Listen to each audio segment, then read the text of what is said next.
Shalom semuanya. Ya, kyonghi ya untuk yang merayakan. Wah, luar biasa. Bapak Ibu, pagi hari ini kita akan melanjutkan apa yang sudah diberikan melalui Pak Heri ya, firman Tuhan melalui Pak Heri sepanjang bulan Januari ya Bapak Ibu. Kalau kita bisa review kembali, Pak Heri sudah menyampaikan bagaimana Bapak Ibu kita bisa menikmati apa yang sudah ditulis ya oleh firman Tuhan melalui nubuatan melalui Nabi Yesaya ini di Yesaya 61 ya. Pak Heri sudah menyampaikan firman Tuhan ya. Kalau kita masih ingat yang pertama bagaimana ketika kita diurapi Roh Kudus dan kita mengalami semua janji Tuhan, Bapak Ibu, pertama kita harus melekat kepada Tuhan Bapak Ibu ya. Kita harus benar-benar nggak bisa jauh dari Tuhan ya. Kemudian yang kedua, saudara, lebih lagi dalam lagi kita harus tinggal di dalam firman Tuhan. Ya, kemudian yang terakhir Pak Heri bawakan kita membangun bait Allah ya, apakah itu diri kita sendiri, hidup kita, ataupun pelayanan pekerjaan Tuhan.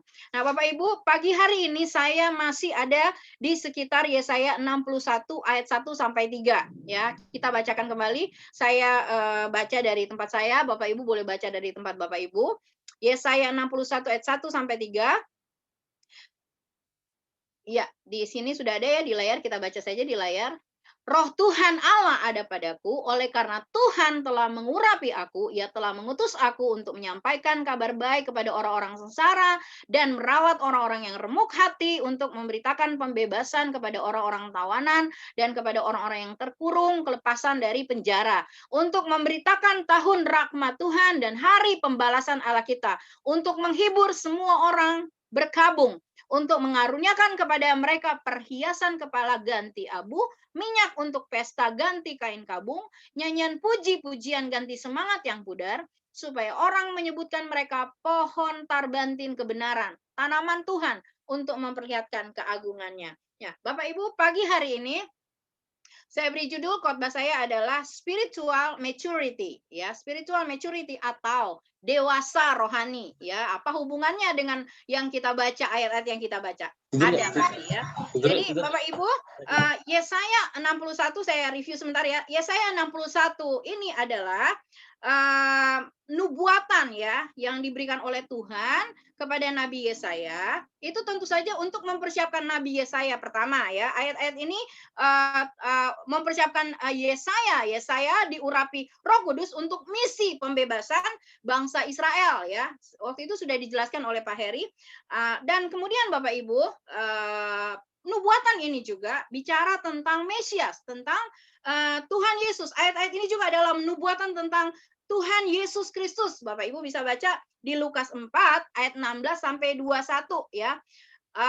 Tuhan Yesus, waktu itu Tuhan Yesus ada di bait Allah, diberikan kepadanya kitab ya, kitab Taurat. Kemudian Tuhan Yesus membuka, diberikan kitab hukum. Kitab ini Saudara, kemudian Tuhan membuka di dalam Yesaya 61 ini, dan Tuhan menyatakan di situ, kita nggak usah baca mungkin ya, bahwa ketika engkau mendengar ayat-ayat ini, yaitu tadi kita baca Yesaya 1 ayat Yesaya 61 ayat 3, saat inilah nubuatan itu digenapi ya. Jadi Tuhan Yesus sedang berbicara tentang dirinya. Nah, Tuhan Yesus diurapi untuk misi penyelamatan dan penebusan seluruh umat manusia.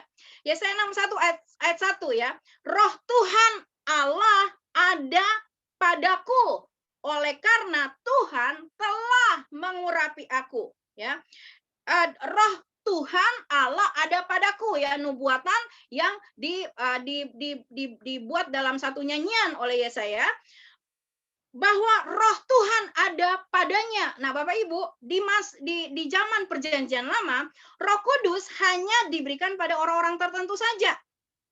Tidak kepada semua orang ya, kepada raja, kepada nabi, imam, dan orang-orang yang dipilih Tuhan untuk maksud dan tujuan Tuhan ya, untuk maksud dan tujuan Tuhan. Ya, Roh Kudus mengurapi hanya orang-orang tertentu. Tetapi di masa Perjanjian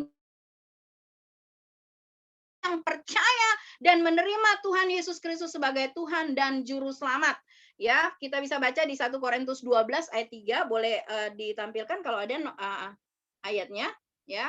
Jadi ketika Roh Kudus dicurahkan Bapak Ibu, ya, di Kisah Para Rasul, kita bisa baca, Bapak Ibu, semua orang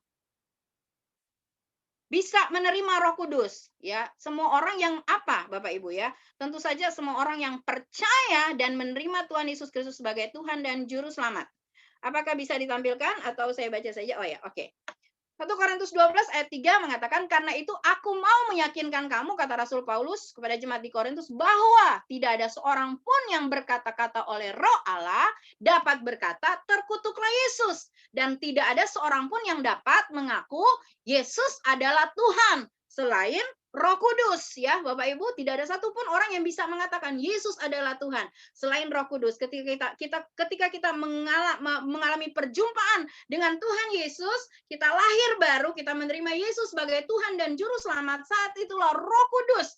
Kita dipenuhi dengan Roh Kudus. Roh Kudus ada di dalam kita.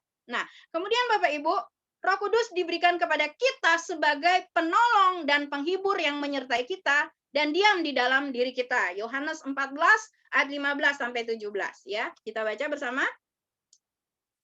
Ya, terima kasih Sensen. Tadi malam saya WA Sensen, nih ayatnya banyak sekali Bapak Ibu ya. Kita belajar firman Tuhan. Saya usahakan untuk bisa selesai, tidak terlalu lama. Kita baca saja Yohanes 14 ayat 15 sampai 17. Jikalau kamu mengasihi aku, kata Tuhan Yesus ya, kamu akan menuruti segala perintahku. Aku, kata Tuhan Yesus, akan minta kepada Bapa dan ia akan memberikan kepadamu seorang penolong yang lain supaya ia menyertai kamu selama-lamanya. Nah, siapakah penolong yang lain itu? Ayat 17 mengatakan, yaitu Roh kebenaran.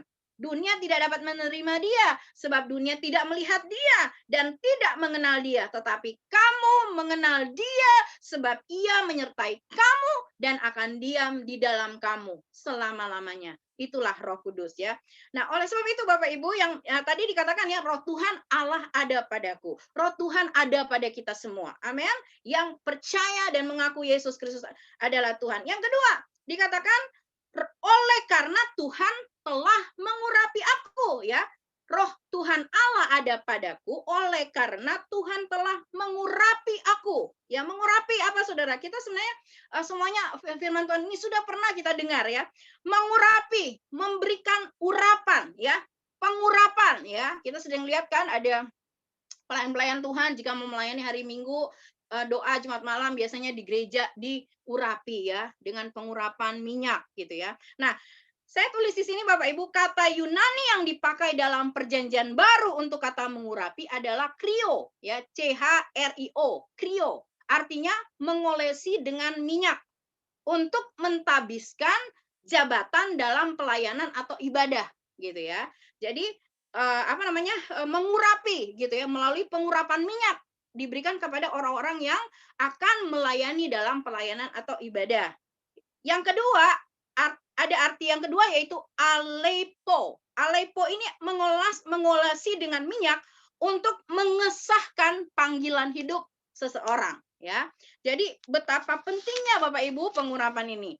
Ya, urapan atau pengurapan Roh Kudus adalah impartasi atau pemberian kemampuan Tuhan yang supranatural untuk melakukan pekerjaan Tuhan. Ya, sekali lagi tadi kan Yesaya bilang ya, Roh Tuhan Allah ada padaku dan Tuhan telah mengurapi aku. Kita baca sampai ke ayat 3 itu untuk apa ya? Nah, di sini dikatakan urapan adalah atau pengurapan Roh Kudus adalah impartasi atau pemberian kemampuan Allah secara supranatural untuk melakukan pekerjaannya ya. Kita baca tadi ayat 1 sampai ayat 3 Yesaya 61. Nah, Bapak Ibu, Yesaya 61 ayat 1 ini ketika saya belajar saya dapatkan karena kan Alkitab ini ada banyak versi ya, apalagi bahasa Inggris itu ada banyak versi. Saya temukan di versi Amplified AMP kalau Bapak Ibu bisa lihat ya. Di Google itu juga ada, bisa dicari gitu ya. Ditulis seperti ini, Yesaya 61 ayat 1. The Spirit of the Lord is upon me because the Lord has anointed and commissioned me. Ya. Wah, ini menarik banget gitu ya. Jadi ada di situ seperti ada tambahan sebenarnya, saya rasa tidak, ini melengkapi Bapak Ibu ya. Jadi the spirit of the Lord God is upon me, Roh Kudus Tuhan Allah ada padaku, sebab dikatakan Tuhan telah mengurapi dan menugaskan aku, ya. Mengurapi dan menugaskan. Jadi urapan itu enggak cuman urapan doang, itu dikasih kemampuan ilahi. Ya, kita petantang-petenteng dengan urapan itu ya. Enggak, Bapak Ibu ya. Tetapi ada tujuan ilahi di dalamnya ya. Nah, Bapak Ibu saya catat di sini. Roh Tuhan Allah ada padaku karena Tuhan telah mengurapi dan menugaskan aku. Tuhan mengurapi kita untuk melakukan pekerjaannya, ya. Bagian Tuhan mengurapi kita, memenuhi kita dengan Roh Kudus. Bagian kita, Bapak Ibu, apa? Melakukan tugas, ya. Dia mengurapi dan menugaskan kita. Bagian Tuhan mengurapi kita, bagian kita melakukan tugas. Dia mengurapi dan menugaskan kita. Bagian kita melakukan tugas yang diberikan Tuhan. Tugas apa sih? Ya kita bisa baca tadi sekali lagi Bapak Ibu. Yesaya 1, Yesaya 61 ayat 1 sampai 3 ya. Nah, Bapak Ibu, saya catat di sini. Siapa orang-orang yang dipilih Tuhan untuk melakukan tugas-tugas pekerjaannya? Siapa Bapak Ibu? Ya. Menurut saya adalah orang-orang yang sudah dewasa. Ketika Tuhan memilih murid-murid, bukan berarti anak-anak tidak dipilih Tuhan, tetapi untuk pekerjaan Tuhan, Tuhan memilih orang-orang yang memang sudah dewasa ya. Tuhan memilih 12 muridnya itu semuanya orang-orang yang sudah dewasa, Bapak Ibu ya. Dewasa bukan masalah usia di sini, tapi dewasa secara rohani. Makanya saya mau bicara pagi hari ini tentang spiritual maturity. Ketika Tuhan mengurapi kita, Tuhan menugaskan kita tugas-tugas darinya, Dia memilih orang yang sudah dewasa secara rohani ya. Maturity, spiritual maturity, sudah memiliki kedewasaan secara rohani ya. Ini enggak bicara tentang usia Bapak Ibu ya, karena ada orang-orang yang sudah apa katanya bekarat gitu di gereja gitu ya, tetapi sifatnya masih anak-anak, gampang tersinggung, gampang marah, gampang ngambek, apalagi ya, banyak banget. Hidup manusia jasmani memiliki yang namanya human journey ya. Jadi perjalanan hidup manusia, ya kan?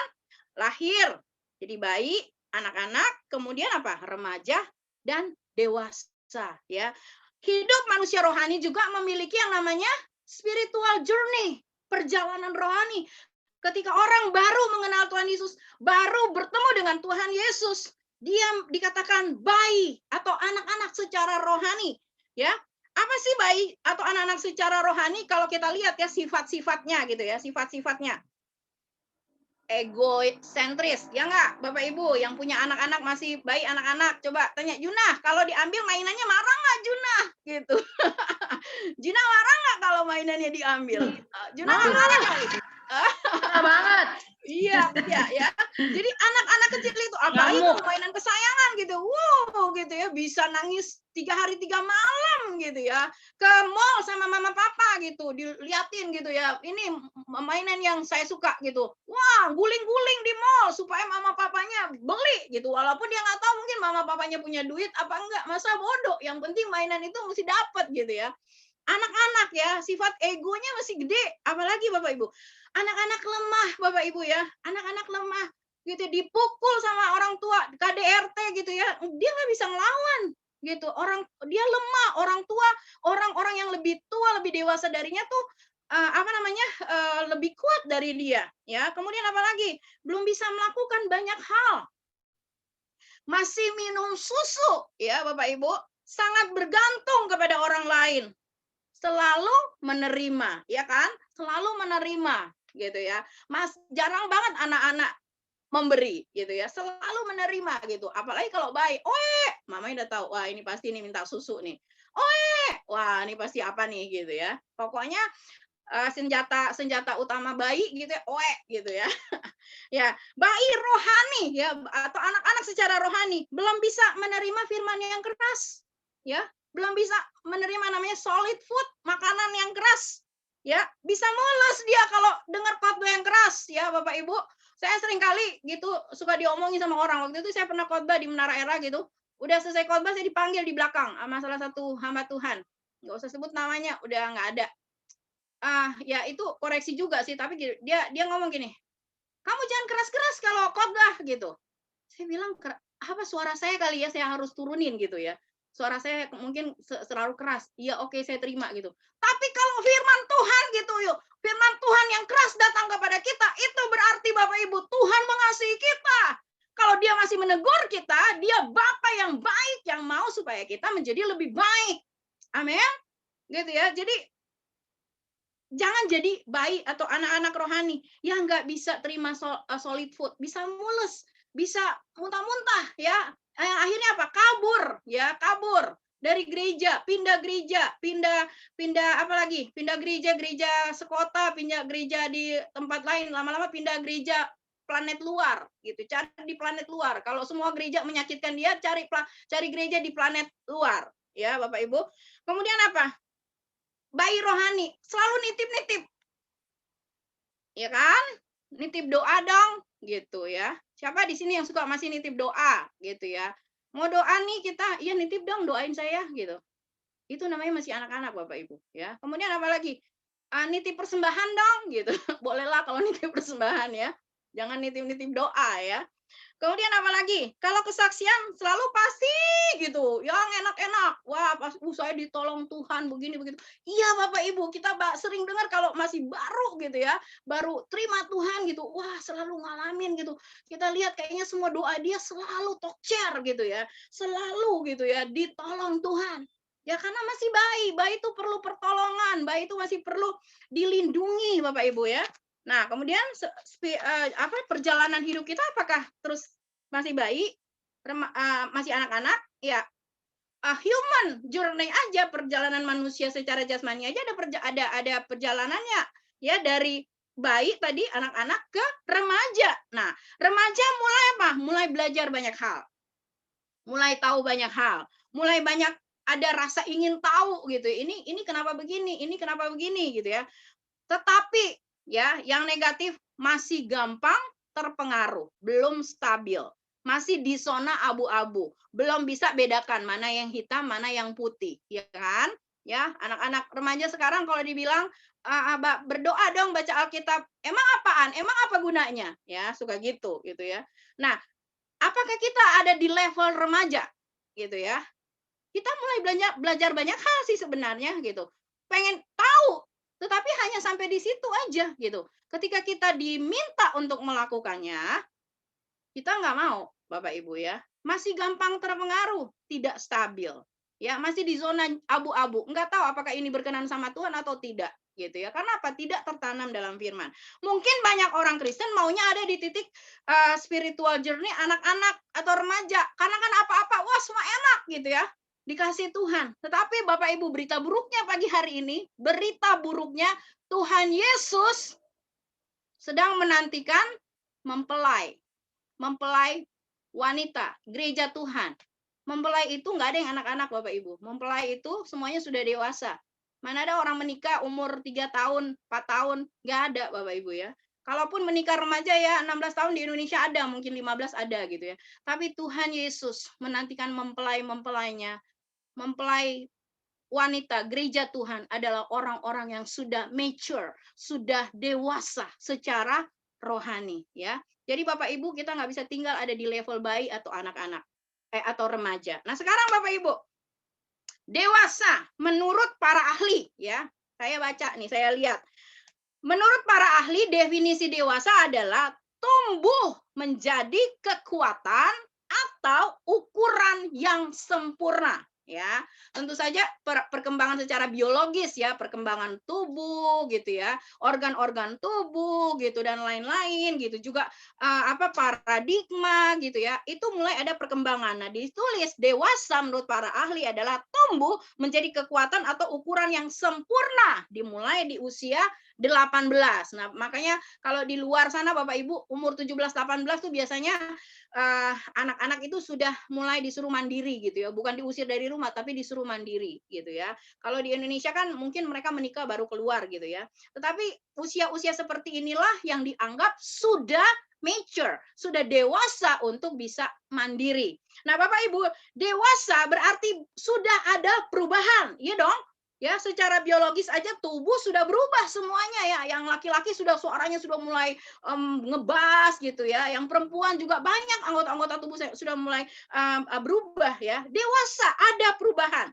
Meninggalkan sifat kanak-kanak. Coba kita baca 1 Korintus 13 ayat 11. Ya. Sen-sen ada 1 Korintus 13 ayat 11. Nanti Bapak Ibu sementara khotbah ini mungkin kita bisa cek ya. Kita ada di mana nih? Masih di bayi ya, anak-anak atau remaja, atau apakah kita sudah dewasa rohani? 1 Korintus 13 ayat 11. Apakah ada atau saya baca saja? 1 Korintus 13 ayat 11. Seperti ini Bapak Ibu. 1 Korintus 13 atau 1 Korintus 3, Kak? Oh, 1 Korintus 3 ya? 1 Korintus 3, Ya. maaf.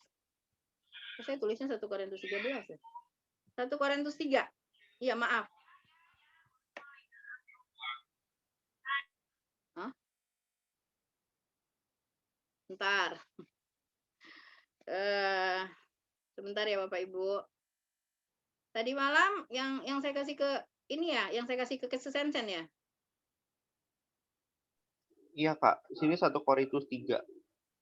Kalau 1 Korintus 13, adakah yang bisa dapat? Ini kok saya bahasa Inggris ya. 1 Korintus. Ada yang bisa dapat Bapak Ibu? Bisa buka mic-nya, bisa bacakan? 1 Korintus. Menurut saya 1 Korintus 13 ya. 1 Korintus 13 ayat 11. Nah, betul itu Pak Heri. Pak Heri bolehkah bacakan Pak Heri? Maaf. Saya di bahasa 1 Inggris nih. Korintus 13 ayat 11, ketika aku kanak-kanak, aku berkata-kata seperti kanak-kanak. Iya. Aku merasa seperti kanak-kanak, aku berpikir seperti kanak-kanak. Iya. Sekarang sesudah aku menjadi dewasa, aku meninggalkan sifat kanak-kanak itu. Amin. Oke, terima kasih Pak Heri. Bapak Ibu, ya 1 Korintus 13 ayat 11 ya. Ketika aku kanak-kanak, aku berkata seperti kanak-kanak. Aku merasa seperti kanak-kanak. Aku berpikir seperti kanak-kanak. Tapi sekarang aku sudah menjadi dewasa. Ada perubahan. Amin. Ada perubahan dong Bapak Ibu. Ya, apa katanya di situ? Sekarang aku menjadi dewasa, berarti aku sudah meninggalkan sifat kanak-kanak. Ya, itu namanya dewasa secara rohani. Kita lihat Bapak Ibu ya, kita lihat sekarang yang immaturity, ya, tidak dewasa rohani. Immaturity. Maafkan saya ini background-nya agak rusak Bapak Ibu. Sorry ya. Ya, oke. Kita baca Ibrani 5. Ibrani 5. Ini yang immaturity ya, tidak dewasa secara rohani. Ibrani 5, kita baca ayat 11 sampai ayat 13. Oke? Ya, kalau ada puji Tuhan, terima kasih ya. Tentang hal itu banyak yang harus kami katakan, kata Paulus kepada orang-orang di Ibrani, ya. Tetapi yang sukar untuk dijelaskan karena kamu telah lamban dalam hal mendengarkan. Sebab sekalipun kamu ditinjau dari sudut waktu, sudah seharusnya menjadi pengajar. Kamu masih perlu lagi diajarkan asas-asas pokok dari penyataan Allah. Dan kamu masih memerlukan susu, bukan makanan keras. Sebab barang siapa masih memerlukan susu, ia tidak memahami ajaran tentang kebenaran. Sebab ia adalah anak kecil. Ya, Bapak Ibu, saya catat di sini ciri-ciri orang yang memiliki spiritual immaturity, memiliki spiritual yang tidak dewasa, rohani, yang belum dewasa. Yang pertama, Paulus mengatakan pada orang Ibrani bahwa sebenarnya banyak yang ingin Paulus katakan, tapi sukar untuk dijelaskan karena orang-orang Ibrani telah lamban dalam hal mendengarkan. Ya, saya baca King James Version-nya, ditulis dull of hearing, ya, D-U-L-L tulisannya. Dull of hearing. Saya cari ini artinya apa nih dull of hearing. Artinya Bapak Ibu dalam bahasa Inggris ya, dull of hearing ini artinya satu, slow to think and understand. Ya dikatakan terus dikasih di belakangnya itu stupid gitu ya. Lamban berpikir dan mengerti atau bodoh. Itu namanya lamban dalam hal mendengarkan. Bapak Ibu, apa sih gitu masalah mendengarkan ini? Lamban untuk mendengarkan. Nah, Bapak Ibu coba cek deh. Anak-anak itu Coba anak-anak bayi ya, mungkin Lydia di sini punya anak kecil ya. Saya juga dulu gitu punya apa namanya pengalaman dengan anak kecil. Anak kecil itu bayi gitu, ditemu apa aja Bapak Ibu, dia ambil, dia makan gitu ya. Kalau ada kotoran di depan dia bisa diambil, bisa dimakan juga. Karena dia belum tahu itu apa, Bapak Ibu ya. Pernahkah Bapak Ibu di dalam kehidupan kita menemukan banyak makanan nih ya. Ini saya harus garis bawahi karena ini penting banget. Hari-hari ini Bapak Ibu, kita bisa berselancar di media sosial untuk cari apapun gitu ya. Khotbah-khotbah satu hari kita bisa cari dari YouTube channel, dari semua pengkhotbah yang paling terkenal sampai pengkhotbah tidak terkenal, pengkhotbah dalam negeri, luar angkasa, kita bisa cari Bapak Ibu. Dulu saya prinsipnya gini, dengar firman Tuhan, nggak usah lihat hamba Tuhannya. Oke gitu, tetapi sekarang saya mulai berubah gitu Bapak Ibu ya. Karena Bapak Ibu hati-hati ya. Nggak semua makanan yang kita dengar itu benar-benar itu sesuai dengan firman Tuhan. Ya, mungkin itu firman Tuhannya, tetapi bagaimana firman itu disampaikan, apakah memang benar sesuai dengan firman Tuhan? Karena sekarang banyak sekali ajaran-ajaran yang sudah tidak sesuai dengan firman Tuhan. Orang-orang senang karena apa? Enak khotbahnya, bagus khotbahnya. Bapak Ibu sekarang hati-hati, kita nggak ke gereja, tapi orang sekarang bisa dengar dari manapun gitu Bapak Ibu. TikTok sekarang banyak orang-orang ngomongin firman Tuhan melalui TikTok. Tetapi saya lihat banyak sekali yang melenceng dari kebenaran firman Tuhan. Tapi banyak anak-anak Tuhan yang komen, wah iya benar, puji Tuhan, iya benar gitu. Bapak Ibu hati-hati, orang yang sudah dewasa rohani tidak lamban mendengar. Di sini dikatakan orang yang tidak dewasa rohani lamban mendengar. Dikatakan apa? Slow, dull of hearing, slow to think and understand. Ya, kita lamban, kita udah mulai nggak. Yang tadi saya bilang ya, udah nggak bisa bedakan mana yang hitam mana yang putih, ini mulai abu-abu gitu ya. Kita pikir ya ini karena dia lagi bahas firman Tuhan, iya aja gitu. Tapi ketika pembahasan firman Tuhan itu melenceng, kita mulai dibawa masuk Bapak Ibu, dan kita mulai setuju. Kita bilang iya benar ya. Hati-hati Bapak Ibu, hati-hati ya. Apalagi masalah yang namanya vaksin ya. Vaksin yang dihubung-hubungkan dengan chip, dengan dengan rapture, dengan antikris. Bapak Ibu hati-hati ya, hati-hati gitu. Nanti Bapak Ibu BPH akan mengadakan satu webinar tentang ini gitu Bapak Ibu ya. Karena masih banyak gereja Tuhan yang masih terpengaruh dengan banyak hal dari luar sana. Apa aja dimakan, apa aja dikonsumsi gitu ya. Sudah nggak ada lagi, saudara, harusnya kita minta kepada Tuhan karunia membedakan roh gitu. Bapak Ibu, kita tahu ini firman dari Tuhan atau dibacakan sebenarnya firman, iya firman gitu loh. Tetapi ketika dibahas gitu ya, ketika di makanan itu, ketika ibu-ibu ya, kalau misalnya lagi memasak apa segala kemudian disajikan gitu ya, itu udah tidak sesuai Bapak Ibu ya dengan kebenaran firman Tuhan, melenceng kemana-mana gitu ya. Nah, jadi sekali lagi ya Bapak Ibu, ini ciri-ciri orang yang tidak dewasa. Apa aja dimakan, terus bagi-bagi lagi ya, bagi ke semua WA grup. Saya udah bilang, kalau hal-hal yang sudah tidak tahu, tidak mengerti, jangan pernah di-forward. Ya Bapak Ibu, sekali lagi please mohon Bapak Ibu ya, berdoa sama Tuhan. Gitu, kemarin saya sempat bilang dengan satu jemaat kita, saya sempat japri juga gitu ya. Karena kan itu ada di situ gitu. Bagus sih, atasnya bagus gitu. Kita harus dekat sama Tuhan ini sebagaimana. Tapi di bawahnya ada tulisan apa? Bagikan ini kepada berapa orang. Kalau Anda tidak bagikan, Anda akan celaka. Kalau Anda bagikan berapa hari ini akan dapat ratusan juta, akan dapat berkat. Di mana firman Tuhan ada seperti itu? Tugas kita menyampaikan firman Bapak Ibu. Itu aja. Gitu ya, amanat agung Tuhan Yesus, pergilah, jadikan semua bangsa muridku, ajar mereka melakukan firman Tuhan, baptis mereka dalam nama Bapa, Anak dan Roh Kudus. Tidak ada di situ, kalau kamu tidak lakukan itu kamu pasti mati, kamu akan celaka dan lain sebagainya. Tidak ada Bapak Ibu, itu adalah tugas kita sebagai anak-anak Tuhan. Jadi hati-hati, please, hati-hati Bapak Ibu ya. Kemudian apalagi Bapak Ibu, dull of hearing ini tadi kan ya, slow to think dan mendengarkan gitu, atau apa, bodoh katanya di sini. Itu bukan saya loh, ini arti dari yang tadi lamban mendengarkan kata Paulus ya di Ibrani 5 ayat 11.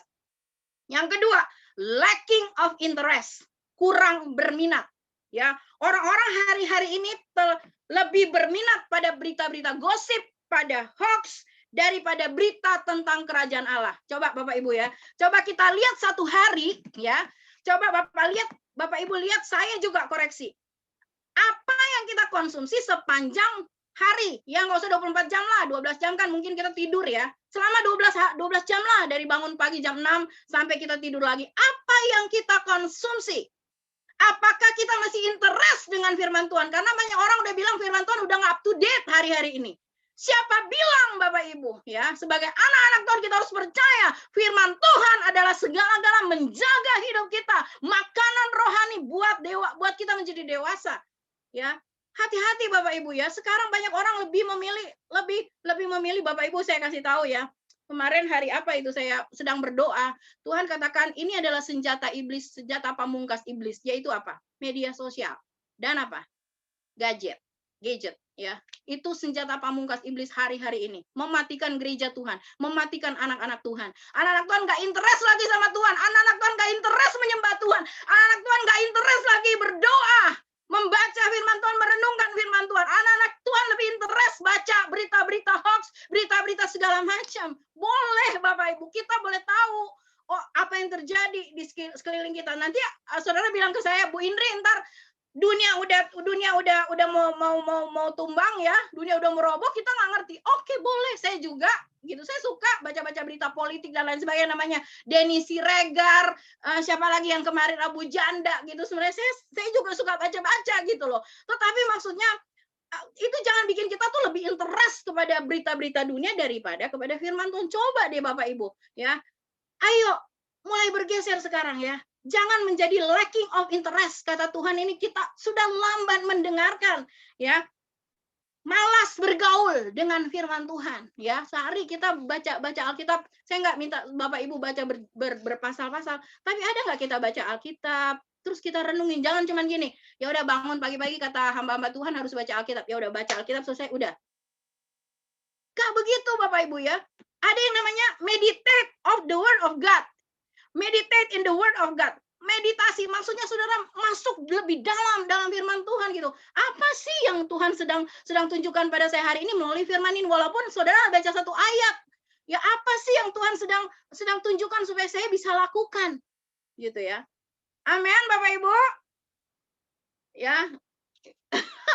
Ini bicara tentang dewasa rohani, jadi makanannya harus solid food ya, harus makanan keras ya. Tapi enggak, maksudnya ini memang firman Tuhan kok Bapak Ibu ya. Oke, kemudian Bapak Ibu, lacking yang ketiga gitu, yang dull of hearing, maksudnya itu yang lamban mendengar. Yang ketiga artinya lacking in perception or the ability to respond, atau insensitive ya. Kurang dalam persepsi atau kemampuan untuk merespon, atau tidak peka ya. Jadi lamban mendengar di sini dikatakan orang yang tidak dewasa rohani, yang lamban mendengar suara Tuhan. Tidak peka lagi akan hadirat Tuhan. Bagi dia hadirat Tuhan itu hanya waktu didoakan ya. Hanya waktu didoakan pada saat doa tumbang, pada saat doa bergetar-bergetar, itu hadirat Tuhan. Tidak Bapak Ibu ya. Bahkan saya sering banget gitu, lagi masak itu udah nggak kuat Bapak Ibu, nggak kuat berdiri, itu saya ngerasain banget gitu Tuhan melawat saya gitu, sampai nangis lagi masak loh Bapak Ibu, ngerasain banget itu di dalam tubuh tuh pasti merasa Bapak Ibu ya, ada sesuatu gitu ya, gitu sampai saudara, hadirat Tuhan ada di mana-mana Bapak Ibu ya, ada di mana-mana. God, Tuhan yang kita sembah dia omnipresent Bapak Ibu ya. Jadi kita harus peka. Bagaimana sih kita peka dengan hadirat Tuhan? Ya kalau kita ada di dalam dia, kan Pak Heri udah jelasin ya. Kalau kita melekat, kalau kita tinggal di dalam firman Tuhan, kita akan peka dengan kehadirannya. Bapak Ibu coba aja deh yang suami istri gitu ya. Yang udah lama bertahun-tahun gitu ya. Kayak Pak Wi misalnya sama Ibu Ninik. Ya misalnya Pak Wi gitu. Ibu Ninik pasti udah tahu. Oh ini pasti gini nih. Pasti gini. Iya nggak? Gitu ya kan? Gitu ya. Kalau kita udah bergaul lama sama Tuhan, kita udah tahu isi hati Tuhan, kita peka, kita melakukan sesuatu, langsung gitu ya, langsung ada seperti ada sirine gitu ya, gitu. Tapi kalau kita udah hari-hari ini kita udah mulai nggak ngerasain itu gitu ya, kita melakukan sesuatu korupsi di kantor, bohong sana bohong sini, kita udah nggak ngerasain sesuatu, hati-hati Bapak Ibu, kita udah dull of hearing ya, udah lacking in perception, udah enggak sensitif, udah enggak peka lagi ya. Nah, kemudian kedua, ini orang yang tidak dewasa secara rohani. Dikatakan di situ ayat 12 ayat 13 tadi ya, di Ibrani 5 ayat 12 ayat 13, dia masih butuh apa Bapak Ibu? Susu. Amin.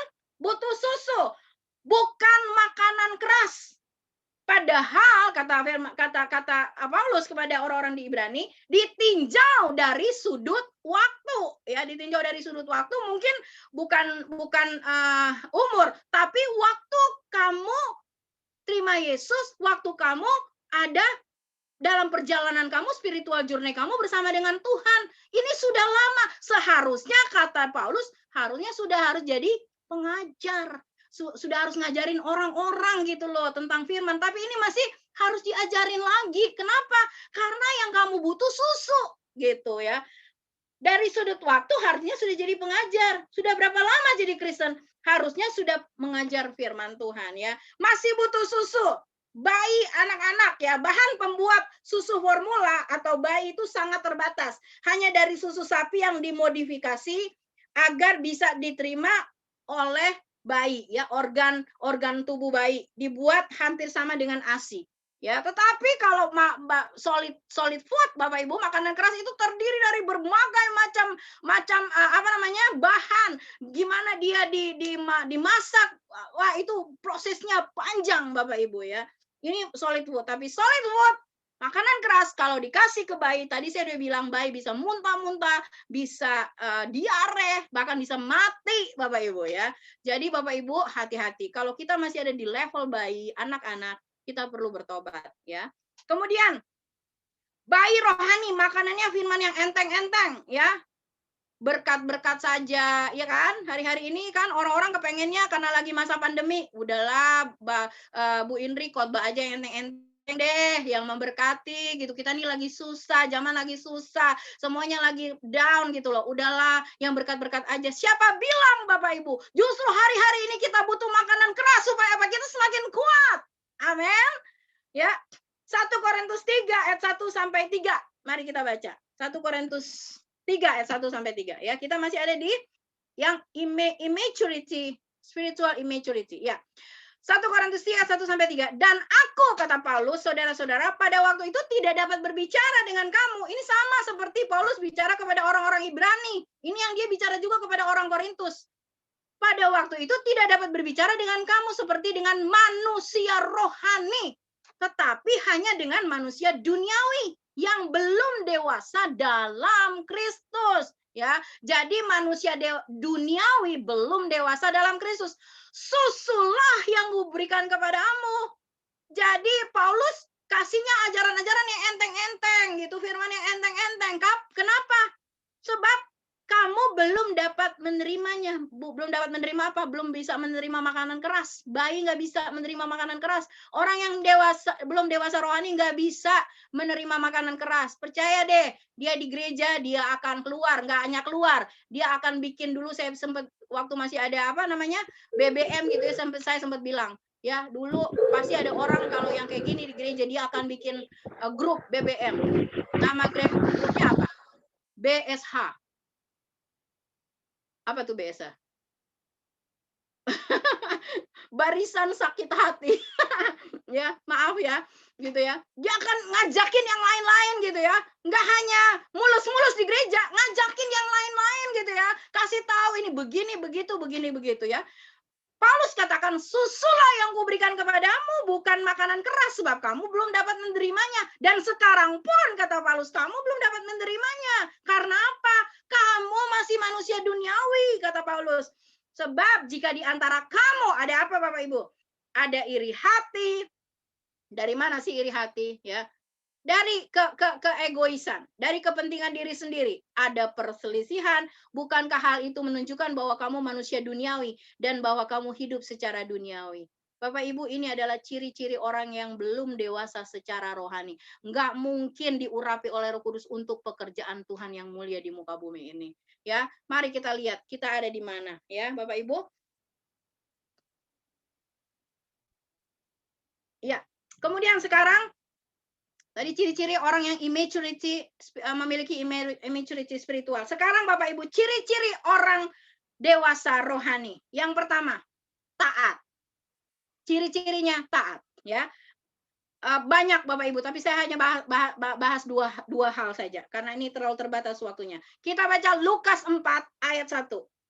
Ya, Lukas 4 ayat 1. Ya. Tuhan Yesus dikatakan di situ Lukas 4 ayat 1, Yesus yang penuh dengan Roh Kudus kembali dari mana? Sungai Yordan. Lalu dibawa oleh Roh Kudus ke mana? Ke padang gurun. Saya tanya Bapak Ibu, Tuhan Yesus kembali dari Sungai Yordan, di Sungai Yordan ngapain Bapak Ibu? Yang lain pasti udah tahu, ya. Yang nggak tahu saya kasih tahu, ya. Mari baca Matius 3 ayat 13. Ngapain Tuhan Yesus di Sungai Yordan? Mandi? Enggak, ya. Matius 3 ayat 13. Maka datanglah Yesus dari Galilea ke Yordan kepada Yohanes untuk diapain? Untuk dibaptis oleh Yohanes. Kemudian Lukas 3 ayat 3. Maka datanglah Yohanes ke seluruh daerah Yordan dan menyerukan, bertobatlah dan berilah dirimu dibaptis dan Allah akan mengampuni dosamu. Lukas 3 ayat 21 sampai 22. Ketika seluruh orang banyak itu telah dibaptis dan ketika Yesus juga dibaptis dan sedang berdoa, terbukalah langit dan turunlah Roh Kudus dalam rupa burung merpati ke atasnya. Dan terdengarlah suara dari langit, engkaulah anakku yang kukasihi, kepadamulah aku berkenan. Bapak Ibu, saya ngomong di sini tentang baptisan. Apa hubungannya dengan taat? Bapak Ibu, baptisan adalah kehendak Bapa. Kehendak Bapa. Ya, Matius 3 ayat 13 sampai 17. Matius 3 ayat 13 sampai 17. Ada? Ya. Baca Bapak Ibu ya. Matius 3 ayat 13 sampai 17. Maka datanglah Yesus dari Galilea ke Yordan kepada Yohanes untuk dibaptis olehnya. Tapi Yohanes mencegah dia, katanya, akulah yang perlu dibaptis olehmu dan engkau yang datang kepadaku. Lalu Yesus menjawab kepadanya, biarlah hal ini terjadi karena demikianlah sepatutnya kita menggenapkan seluruh kehendak Allah. Dan Yohanes pun menurutinya. Sesudah dibaptis, Yesus segera keluar dari air dan pada waktu itu juga langit terbuka dan ia melihat Roh Allah seperti burung merpati turun ke atasnya. Lalu terdengarlah suara dari surga mengatakan, inilah anakku yang kukasihi, kepadanya lah aku berkenan. Bapak Ibu, orang yang dewasa rohani akan taat. Akan taat, ya. Tuhan Yesus mentaati kehendak Bapa, ya. Kita mungkin pikir gini, baptisan itu dogma, Bu. Baptisan itu liturgi gereja, Bu. Tidak bagi saya. Ya, baptisan itu adalah kehendak Bapa. Kita baca tadi Bapak Ibu ya. Matius 3 ayat 13 17. Kita menggenapi kehendak Tuhan, kata Yesus. Bapak Ibu, kalau kita masih mikir-mikir gitu ya untuk taat, untuk kehendak Tuhan, kita masih ada di level immaturity, spiritual immaturity. Spiritual rohani kita yang belum dewasa. Kalau mau taat aja masih mikir, ya. Dulu saya pernah khotbah kan tentang perpuluhan. Ngasih perpuluhan aja masih bergumul. Bu, pemasukan begini lagi pandemi, gimana mau kasih perpuluhan? Karena kamu salah. Karena kita salah. Salah, gitu. Salahnya di mana, Bu? Ya salah. Kenapa? Karena kamu tulisannya di buku kamu tuh tulisannya pertama kalau dapat gaji bayar utang, bayar apa, tagihan apa, terakhir baru perpuluhan. Prinsipnya salah gitu ya. Kalau kita mau taat, prinsipnya perpuluhan dulu, Tuhan dulu.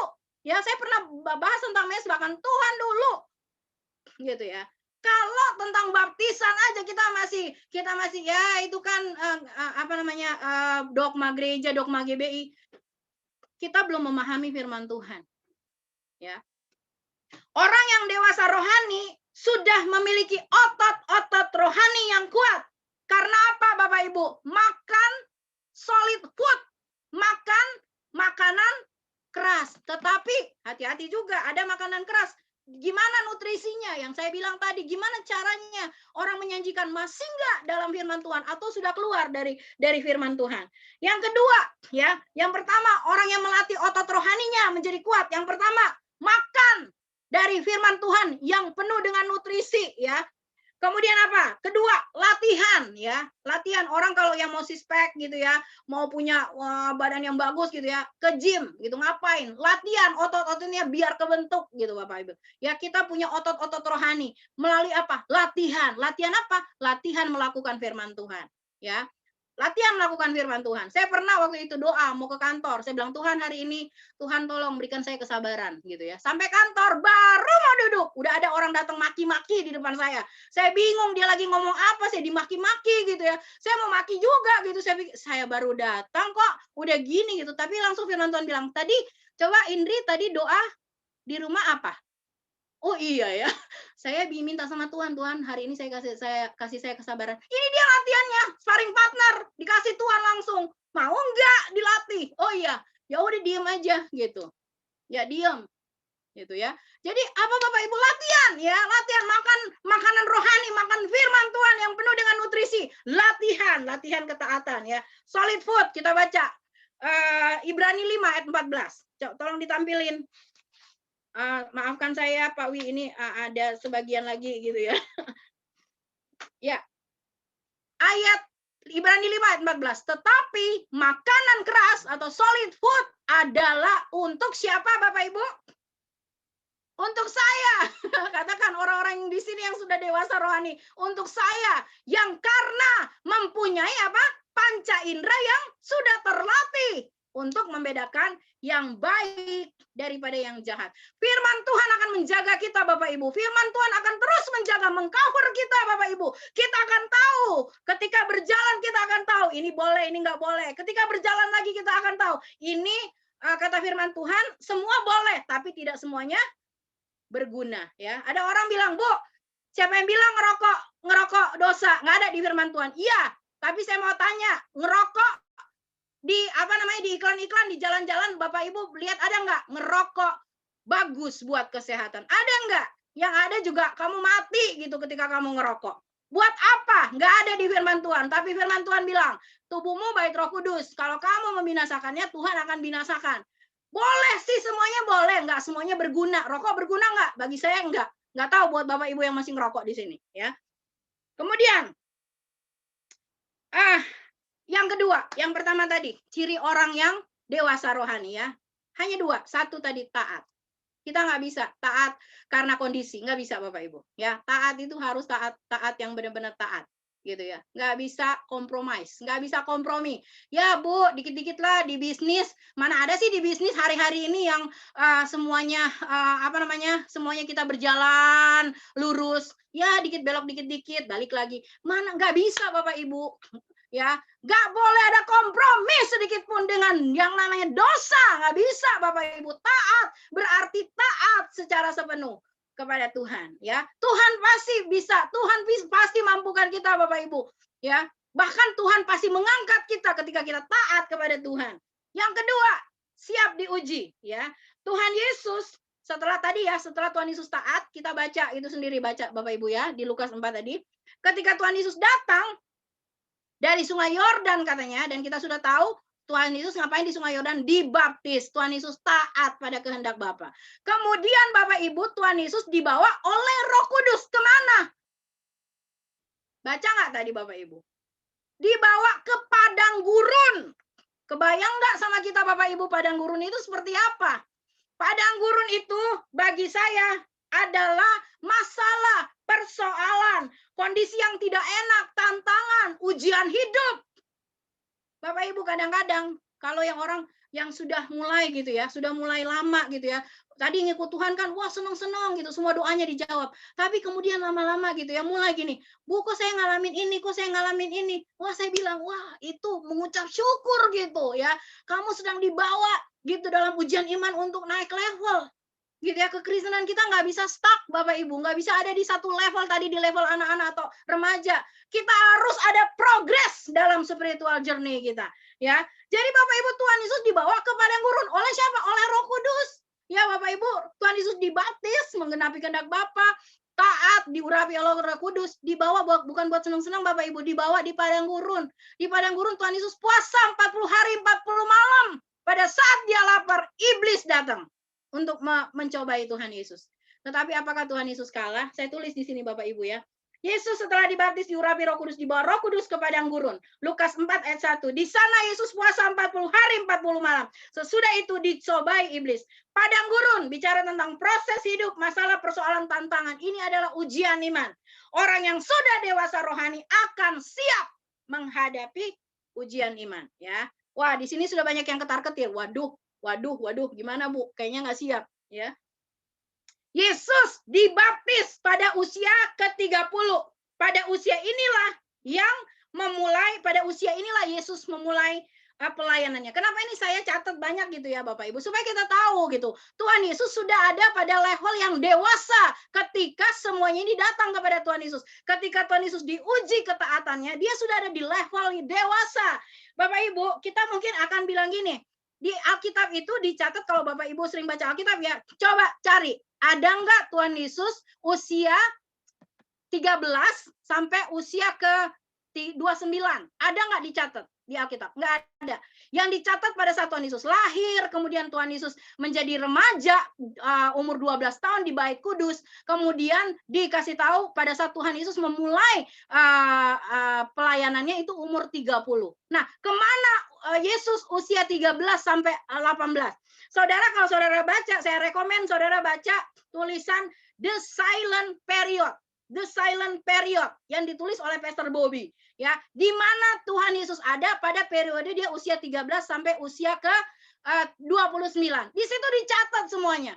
Tuhan Yesus itu sekolah Yahudi itu banyak peraturan itu Tuhan Yesus lakukan. Dan kalau dia di rumah, dia menjadi seorang anak yang membantu orang tua sebagai tukang kayu. Tukang kayu mungkin saudara bisa baca Matius 13 ayat 54 sampai 55. Saya nggak usah kasih tahu The Silent Period. Saya rekomen saudara baca aja supaya ngerti. Oh iya ya, Tuhan Yesus umur segini ngapain gitu. Nah, saudara, latihan ketaatan pada firman Tuhan akan membuat kita kuat melewati ujian. Sekali lagi, latihan ketaatan kita pada firman Tuhan akan membuat kita kuat menghadapi ujian. Jadi orang yang dewasa akan bilang siap diuji, ya. Bapak Ibu masih ingat lagunya Pak Niko? Ujilah aku Tuhan, cobalah aku Tuhan. Mazmur 26 ayat 2 sampai 3 itu ada firmannya. Tapi banyak orang takut nyanyi, ujilah aku Tuhan, cobalah aku Tuhan, takut diuji, takut mengalami pencobaan. Tetapi saudara, sebenarnya semuanya ini menghasilkan kebaikan buat kita. Apakah ujian iman itu? Mari kita baca. 1 Yohanes 2 ayat 16. Ini ayat terakhir. Ujian iman, ya. 1 Yohanes 2 ayat 16. Sebab semua yang ada di dalam dunia, yaitu apa Bapak Ibu? Keinginan daging, keinginan mata, serta keangkuhan hidup, bukanlah berasal dari Bapa, melainkan dari dunia, ya. Ujian yang pertama Bapak Ibu, ujian keinginan daging, ya. Banyak sekali saat-saat ini kita saudara, dihadapkan dengan ujian daging ini Bapak Ibu, dengan kebutuhan hidup. Ketika Yesus dicobai oleh iblis di Lukas 4 tadi Bapak Ibu, kalau Bapak Ibu baca, pada saat Tuhan Yesus lapar, ya, apa iblis bilang? Coba coba ubah aja ini batu-batu jadi apa? Jadi roti. Kan Tuhan berkuasa. Tapi Tuhan Yesus selalu kembali kepada firman Tuhan, ya. Iblis kerjanya apa Saudara? Menipu, membohongi kita. Dia bapak segala pendusta, ya. Kemudian keinginan apa saja Saudara, ya, yang membuat kita diuji gitu ya. Ketika di masa pandemi ini mungkin kita dihadapkan dengan ujian, udah kita bikin usaha manipulasi aja. Banyak sekarang saudara usaha-usaha yang memanipulasi banyak orang ya. Apa namanya? Investasi bodong lah, apalah segala macam ya. Orang yang WA apa segala macam itu nipu-nipu segala macam. Banyak banget. Saudara jangan pernah terperosok ke dalamnya ya. Kemudian yang kedua, ujian iman terhadap apa? Keinginan mata. Ya, keinginan mata. Keinginan mata kita banyak Bapak Ibu ya. Daud jatuh karena apa? Keinginan matanya ya. Banyak sekali Bapak Ibu, hati-hati. Kemudian yang ketiga apa? Keangkuhan hidup. Ya, kita baca tadi. Semuanya ini bukan berasal dari Bapa. Semuanya ini berasal dari iblis, ya Bapak Ibu. Menang atas ujian iman dan ketaatan, kita harus hidup dalam firman Tuhan. Yesus menang melawan iblis dengan firman Tuhan. Selalu Tuhan katakan, ada tertulis dalam firman Tuhan. Ada tertulis dalam firman Tuhan. Saudara, kita nggak bisa lari kemana-mana. Urapan Roh Kudus itu akan membuat kita, saudara, tinggal di dalam firman Tuhan. Orang yang dewasa rohani adalah orang yang tidak takut menghadapi ujian. Tadi saya udah nyanyiin ya, Mazmur 26 ayat 2 sampai 3. Tua itu pasti. Udah pernah dengar kan Bapak Ibu slogan ini? Tua itu pasti, ya kan? Nggak ada kita lahir umur 1 tahun, tetap 1 tahun gitu ya. Nggak ya. Tua itu pasti. Tapi dewasa itu pilihan.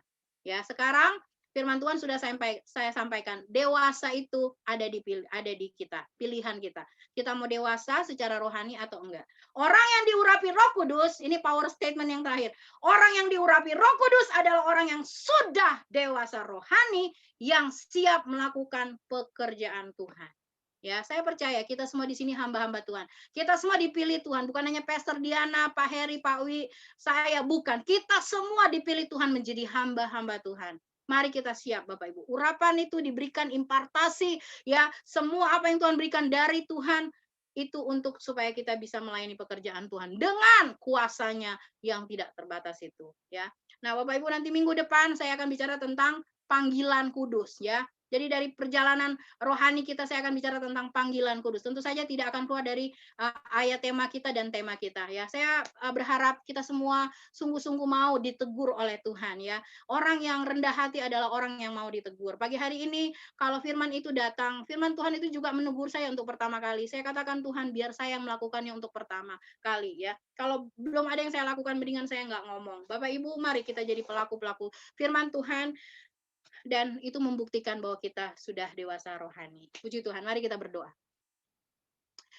Bapak kami mengucap syukur untuk firman-Mu, Tuhan yang datang kepada kami. Tuhan, kami percaya Engkau mengasihi kami. Kalau Engkau terus saja Tuhan, Engkau terus mengingatkan kami, membuat kami Tuhan Yesus terus hidup dalam firman-Mu, mengerti firman-Mu Tuhan Yesus. Tuhan kami percaya itu karena Engkau mengasihi kami. Engkau mau gereja Tuhan menjadi gereja yang kuat. Bahkan di masa-masa yang sulit, gereja Tuhan diangkat ke permukaan. Sehingga kemuliaan Tuhan nampak melalui gereja Tuhan. Bahwa gereja Tuhan bukan menjadi gereja Tuhan yang mati pada saat yang sulit, bukan gereja Tuhan yang menyerah, bukan gereja Tuhan yang putus asa pada masa-masa yang sulit, tapi gereja Tuhan yang bangkit karena memiliki kedewasaan rohani. Terima kasih untuk firman-Mu yang sudah datang kepada kami pagi hari ini. Roh Kudus tolong kami Tuhan, mampukan kami untuk menjadi pelaku firman Tuhan, mampukan kami untuk terus mengasihi Engkau Tuhan, untuk hidup di dalam Engkau Tuhan. Kami percaya kuasa-Mu yang menyelamatkan kami semua. Terima kasih Bapa, terpujilah Engkau. Kami terima firman-Mu di dalam nama Yesus Kristus Tuhan dengan ucapan syukur kepada Bapa di surga di dalam nama Tuhan Yesus Kristus. Haleluya. Amin. Tuhan, saya serahkan kepada Ibu Rosita.